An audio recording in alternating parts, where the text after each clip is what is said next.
And Simone, I love Simone's art because he starts out very reserved, very introverted, very quiet and reserved. And the only reason why he has the confidence to pilot Lagann is Kamina.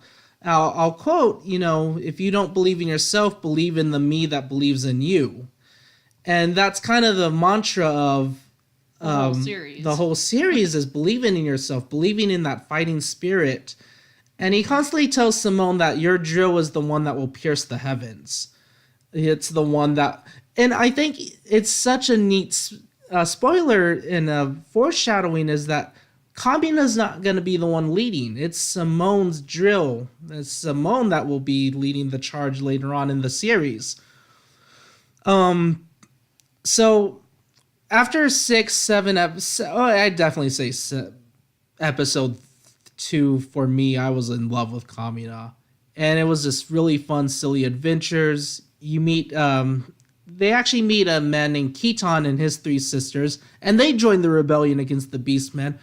And word starts spreading about, oh my gosh, these people out of a whole, they're actually fighting back this evil empire that's completely dominated the Earth's surface. And it's become a rallying cry. And they meet oh my gosh, are we going to talk about the mechanic Leon? Leon. So Leon, he is the mechanic for Lagann and Gurren, which is the communist mech. And he is played by a very effeminate and very well performed Steve Bloom. Steve Bloom was Spike Spiegel from Cowboy Bebop, and most recently he voiced Orochimaru from Naruto. And he definitely uses that voice, but he kind of, hey there, big boy. I mean, he's definitely voicing a very big stereotype of the gay stereotype, but he does it so that you feel like fall in love with. But also, still a very well done character. He is it's very badass character. He does so much for the group. It is amazing. Yeah. And he's definitely the kind of Iroh grown character, but he has some really funny deliveries. So around episode 7 and 8, I decided to launch. The main villain is named the Spiral King, or Lord Genome, and he has 4 elite generals: the Crasher, Adion the Elegant, Cytomander the Swift, and Guam the Crasher. And his gunman is this giant battleship. And Vero is there. He also has a mech as well, the rival from episode 2 and 3. And when they figure out that Simone's Lagann can hijack other mechs and incorporate it into their army. So Simone's trying to override the system. And he's shaken up too because since episode 1, he's definitely had it for Yoko. Yeah. Well, it's kind of a cute crush, really. He starts out having just kind of the boyish crush for her, but of course she's really crushing after Kamina, so. And it's definitely because the loud boisterous is very attractive to her versus the. Well, to be fair, she's looking at a little boy. Yeah, she's not going to go crush after the little boy. She's going to go crush after the real manly dude. And so that's definitely throwing him off. He actually sees it's a very kind of romantic scene. It's between Kamina and Yoko, where they actually share a kiss before the big battle, and he promises to come back. And in the heat of the battle, Simone just cannot shake what he saw. And Kamina comes in with the biggest of haymakers to snap him out of it. And it gets Simone's confidence back. But when Kamina's going back to his mech to start fighting again, he gets stabbed through the stomach by one of the generals. And it's just like, oh, okay, the tension just got really high up. And upon first viewing he's going to be fine. But man, he is losing a lot of blood. And what was your take on that? Well, then he was down, and I'm like, okay, let's see it. I love a good anime where they actually kill people off and they stay dead, because never, like with superheroes or anime, no one ever stays dead. Were you worried that they did not have the balls? But at first I was worried, okay, well, I was thinking, okay, they're not going to kill him off yet. You've grown too attached to it, yeah. I'm like, okay, let's see what happens. And all of a sudden I'm like, okay, he's dead. Again, I'm like, oh, he's back up again, but he only comes back up alive just enough to give Simone to get her done, and then he's gone, which is he has an awesome death for an awesome, pretty much a main character, really, yes, to begin with. And the way he went out is so epic. The big Giga Joe break with Simone, and he even says, like, well, that's the last time, bro, and he fades out, and the skeptic in me is thinking, oh, come on, Joe, you don't have the balls.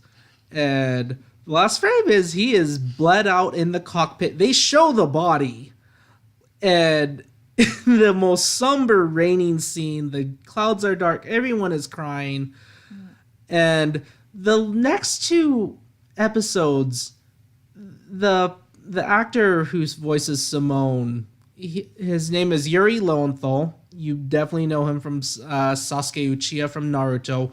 And he pours on the dark emo so well. The begrudging, lost soul. And Simone is so traumatized by this, he's actually making carvings with his drill of Kamina, like, in his room. And the entire crew... The crew's in two camps. It's Simone's fault that Kamina's dead. What are we gonna do? Or, they just leave him alone. Yoko gives him distance. She understands, but she's trying to be understanding. But at the same time, she even knows, like, we needed Kamina. It is the most empty feeling I have ever felt in a long time in an anime for a few episodes. All right, were you thinking, well, how are they going to keep this up? How are they going to build, Simone, which is, he obviously has potential to be a main character, but he doesn't allow himself. He completely doubts himself. He's like Eeyore, I can't do it. I won't try. And he has this mental breakdown, which then, of course, he needs someone else to push him along. He needs someone else that he feels like he needs to out his inner Kamina, which is Nia. Yes. Nia comes into the picture. Nia is one of the daughters of the Spiral King. She was discarded as trash in a pod in a wasteland, and Simone stumbles upon her. He uses his drill bit, which is the key to Lagann, to open up the pod, and out comes this beautiful little girl. And she is so innocent. She is voiced by Hayden Welch. She does the voice of Starfire. Okay, so you definitely know she could do the naive, innocent voice. And I saw a smile when you heard her voice too. Yeah, I recognized her pretty much immediately because it's a very distinct voice. I mean, it's like, oh yeah, as soon as I can just envision Starfire juxtaposed to this character, I'm like, yeah, okay, I can see this. And what's the importance of Nia is she gets Simone out of that funk. What I love about Nia is she is the only one that sees how great Simone is without having to compare him to Kamina. She just thinks Simone's a great guy. Right. They needed a character who had never known Kamina in order to break this funk. This funk was going to continue and basically ruin the party if they didn't have someone who didn't know Kamina and also love Simone to bring out his inner badass, because that was waiting to come out. It was there, and Kamina always knew it, but Simone had to realize that, and he's one of those types of people that needs someone to protect in order to come out. So I don't think without Nia, I don't think he ever would have broken the funk truly without that special someone that he felt like he needed to protect and, build his spirit for, basically. Nia gets captured twice by two of the generals. She's rescued once by Yoko, And there is such a wonderful cat fight between the two. Like Yoko cannot stand Nia at the beginning. It's very hilarious, but Nia definitely grows on Yoko. And then the second time Nia gets kidnapped, she gets kidnapped by the Turtle General. His entire gimmick is this giant mech and they get captured. Team Gurren, Simone, Yoko, Kitan, and Leon, they all get captured. And Simone breaks out using his drill. He's the only one thinking, not punching the wall, not trying to break the bars. He's the thinker.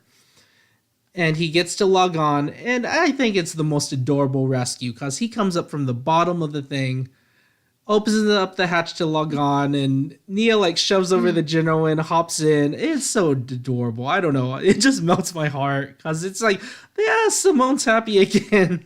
Yeah, it's the dude that never got the girl finally has a girl.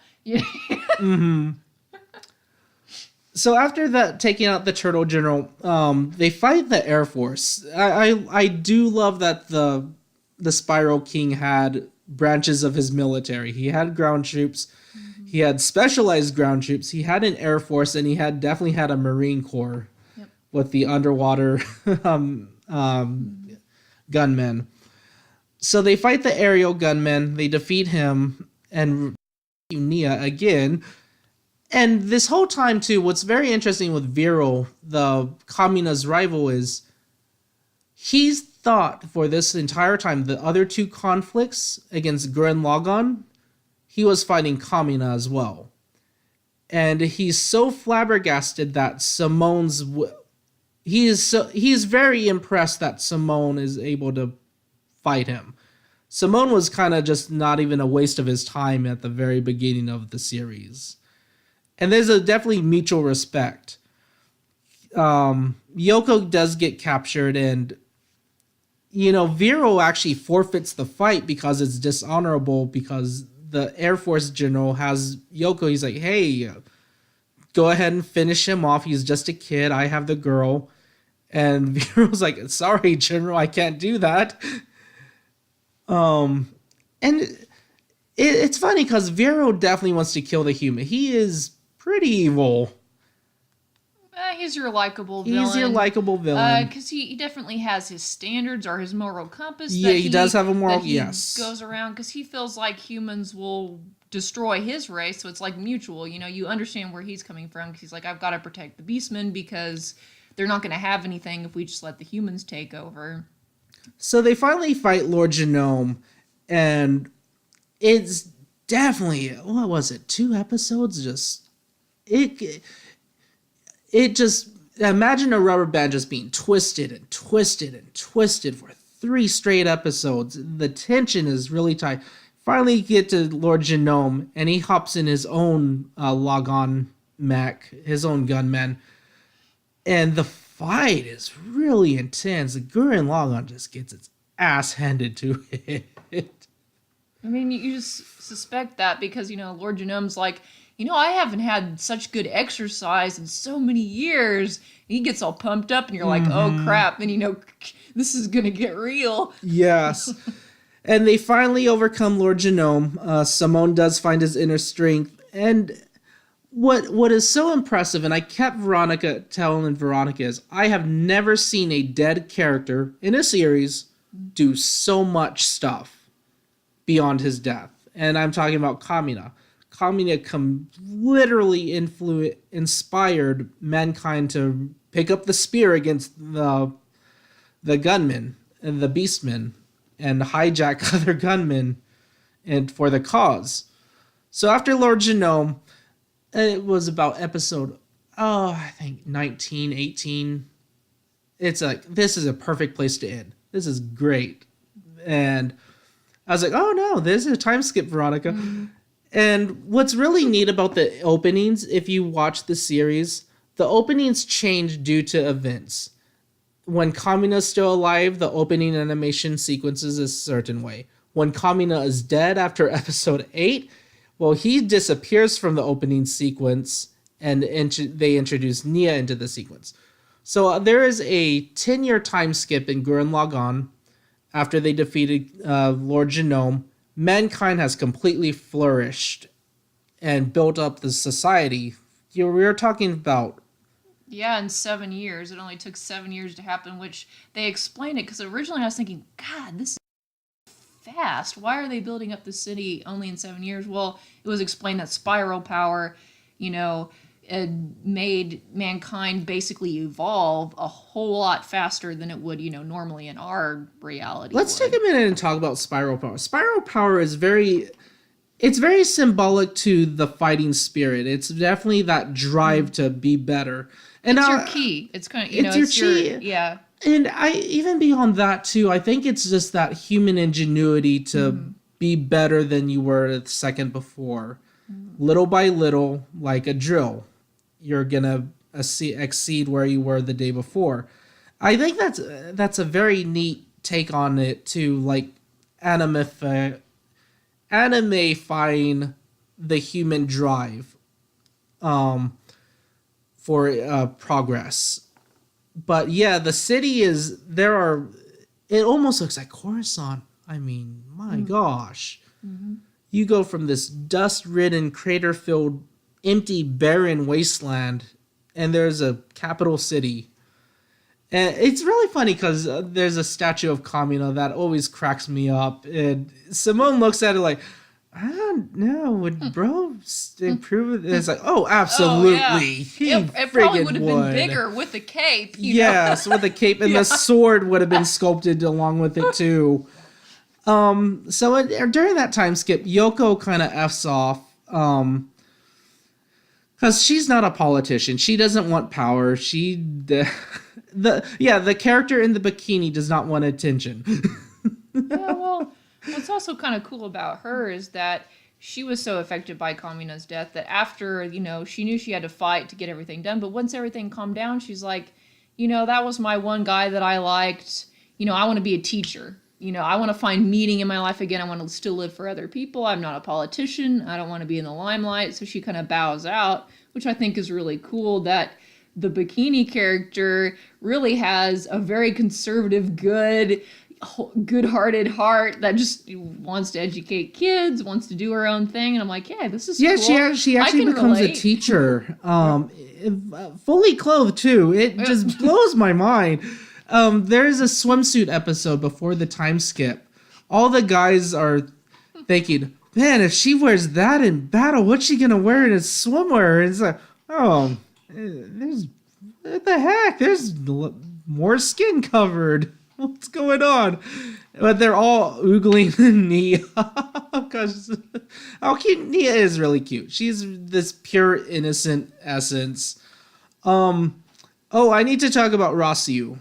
Rosyu was a character that Kamina and Simone had found. Kamina's still alive, and he grew up in a village very similar to where Kamina and Simone were. Shut off from the society, but for Rosyu's community to survive, they had to stay under a certain population number. If they ever went over that population, they would draw straws, and the person who got the short end of the straw, well, they would be excommunicated from the community and sent to the surface. In this case, it was two little children named Gimme and Dari. They're about 8, 9, I'd say, easily. Even younger than that, maybe 6 or 7. 6 or 7. And it blows Rosyu's mind because he's thinking, half the reason too it upsets him, it was rigged by the head priest of the community. Because they were orphans. So they were orphans. Said, they wouldn't be missed. Yeah, exactly. It'd be easier for the community to let them go. Mm-hmm. And they worship a gunman's head. It's very, very odd. And, Kamina's about to bitch slap this guy. He's like being held back. It's a very conservative community too, because they actually have poor Yoko cover up her bikini outfit, but they're so commune. It's a very pacifist community, but when it gets threatened by the beastmen, the head priest actually hops in the gunman head that they were worshiping, and he fights back, and he didn't even mean to. It's just his knee-jerk reaction too. And he's like, I failed my community, I failed as the social leader.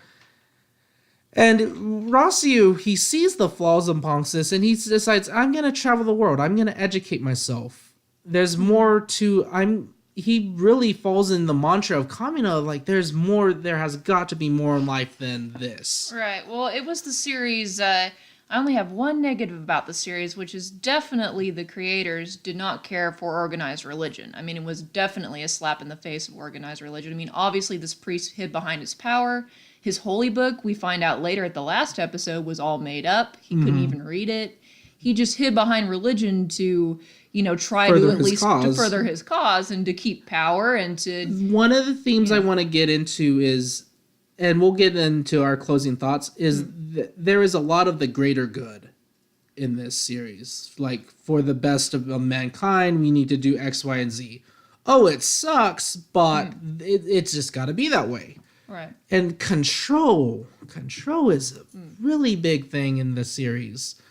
And it just sprouts up all throughout.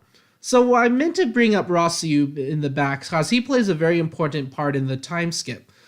Before the time skip, after Kamina died, he was actually Simone's co-pilot for Gurren Lagann. And he was like all into the action. He was a fucking little fighter. I mean, he had a fighting spirit too. Well, actually, funnily enough, Simone by that time was getting more into it. He was becoming more of the Kamina, and actually Rossiu was more of like the downing one, like I don't think we should rush in right now. And he was a good fighter, and he was willing to try, but he still wasn't like the gung-ho. I guess I'm referring fighter. From where his base was, where you found him in the village. I think that's why I give him such praise for the change. Oh, Rossiu was also voiced by Johnny Young Bosch. He voiced Kiba from Wolf's Rain, and best known as Ichigo Kurosaki from Bleach and Vash the Stampede from Trigun. So he leaves the village with Gimme and Dari after they defeat the Lord Genome. Rossiu becomes this right-hand man. They naturally elect Simone as the prime minister or the president of the new capital.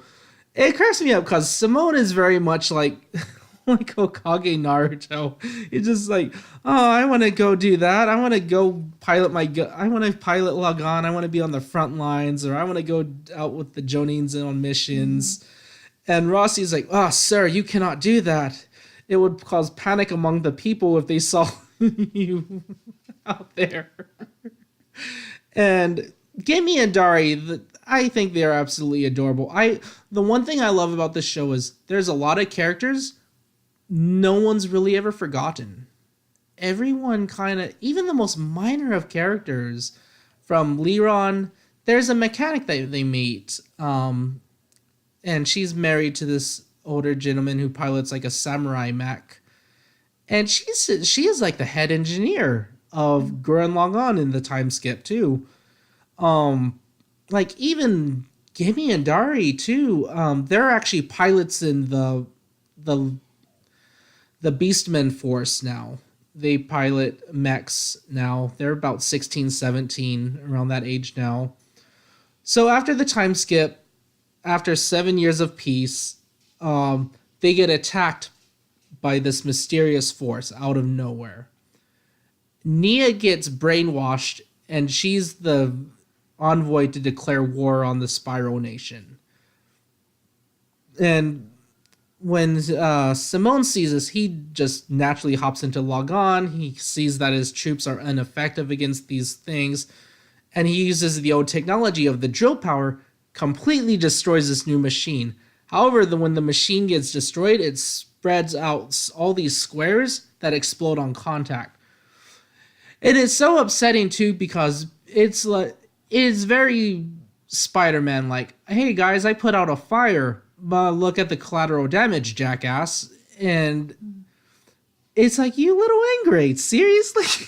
I'm sorry, I get really flustered about that part in the series. Right, it's basically a terrorist attack, so it would be like blaming the firefighter who ran in to save everyone while the building was exploding for, damage, you know? Yeah, he saves 200 people's lives, but he messed up the building, which was millions of dollars. It's like, excuse me, you're you know, crucifying the heart of this operation here, you know? So Rossio is losing his friggin' mind, and even the little girl, Dari's like, sir, you gotta go back. If people see Lagann flying around, Lagann is a symbol of peace, of everything is fine, and if they see it flying around fighting, it's gonna cause panic. Well, the damage is already done. 1/4 of the city is completely obliterated by the collateral damage of this battle. And the people want blood, and the only sacrifice is Simone, and it looks like a coup. Rossio. I have never seen such a character shift between. I kind of like that guy. I really like that. Oh my god.